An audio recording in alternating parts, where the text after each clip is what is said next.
ঐক্যবদ্ধ থাকার জন্য, রাজনৈতিক দলগুলোকে ঐক্যবদ্ধ থাকার জন্য, ভারতীয় আধিপত্যবাদ থেকে দেশকে মুক্ত করার জন্য অত্যন্ত গুরুত্বপূর্ণ ভূমিকা পালন করেছেন।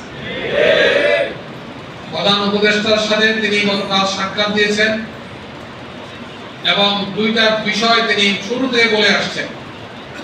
একটা হলো এই ইন্টারিম গভর্নমেন্টের পক্ষে সব সংস্কার করা সম্ভব না, আমরা তার কাছে সব সংস্কার চাচ্ছিও না।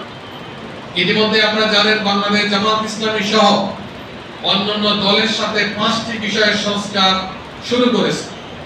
ইতিমধ্যে জামাত 5টি বিষয়ে তাদের সংস্কার পদ্ধতি তারা জমা দিয়েছে এবং 2 দফা তাদের সাথে বৈঠক করেছে। আলহামদুলিল্লাহ, আমরা যতগুলো সংস্কারের মাঝে দিয়েছি তার বেশিরভাগ অংশ সরকার আমাদের সাথে ঐক্যমত পোষণ করেছে।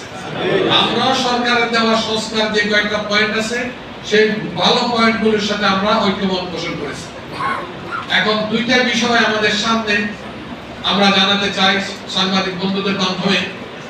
বাংলাদেশ জামাত ইসলামী প্রধান উপদেষ্টা যে ওয়াদা করেছেন সে ওয়াদা মোতাবেক যে টাইম ফ্রেম ঠিক করেছেন সেই সময়ের মধ্যে নির্বাচন সম্পন্ন করতে হবে।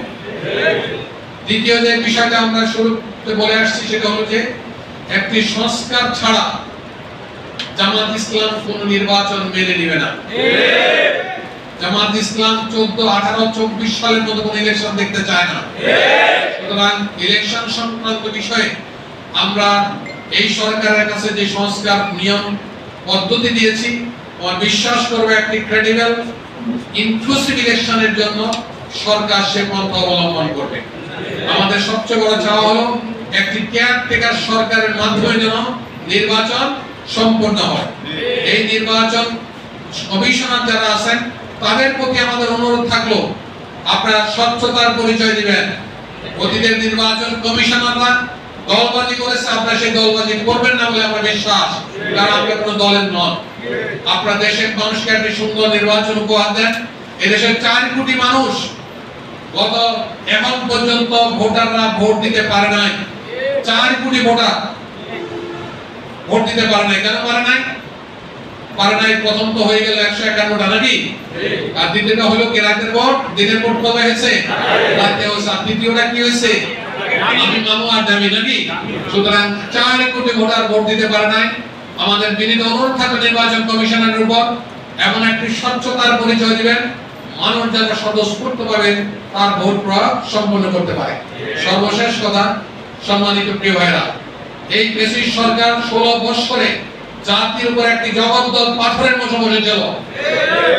অত্যন্ত নৃশংসভাবে তারা হত্যাকাণ্ড চালিয়েছে, অনেক গুম করেছে, আইনাগর তৈরি করেছে, জেলখানায় পর্যন্ত তারা শান্তিতে রাখতে দেয়নি। সেই পেশির সরকার অবশেষে পালিয়ে যেতে বাধ্য হয়েছে। অত্যন্ত মর্মান্তিক বিষয় যেটা, জনপ্রতিনিধি হিসেবে যারা স্বীকৃত ছিলেন তাদের মধ্যে প্রায় 65% দেশ থেকে পালিয়ে চলে গেছে। আমরা সরকারের কাছে বলতে চাই তাদের বিচার প্রক্রিয়া সম্পন্ন করে তাদের কাজ গোড়া দান করাইতে হবে। প্রাইম মিনিস্টার যিনি পালিয়ে চলে গেছেন তাকে দেশে ফেরত আনতে হবে ইন্টারপোলের মাধ্যমে। আমরা দেখতে চাই তার বিচার সম্পন্ন হয়েছে।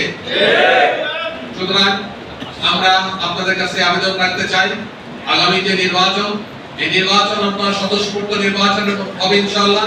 এবং আমরা যারা আছি আমরা নির্বাচনে প্রত্যেক মানুষের জনগণের কাছে গিয়ে আমাদের প্রার্থীকে আমরা তুলে ধরবো।